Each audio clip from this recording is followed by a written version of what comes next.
martın 21-də gözlənilən hava şəraiti açıqlanıb.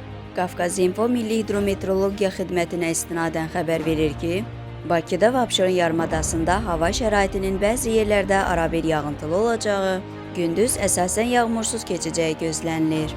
Arabir güclənən şimal-qərb küləyi əsəcək. Havanın temperaturu gecə 4-6 dərəcə isti, gündüz 9-13 dərəcə isti olacaq.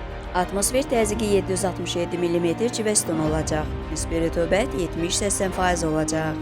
Azərbaycanın rayonlarında bəzi yerlərdə fasilələrlə yağıntılı olacağı, şimşək çaxacağı gözlənilir. Ayrı-ayrı yerlərdə intensiv olacağı, dolu düşəcəyi, bəzi dağlıq ərazilərdə qar yağacağı ehtimalı var.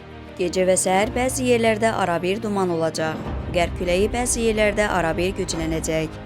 Havanın temperaturu gecə 3-7 dərəcə isti, gündüz 7-12 dərəcə isti. Dağlarda gecə 0-5 dərəcə şaxta, gündüz 0-5 dərəcə isti olacaq.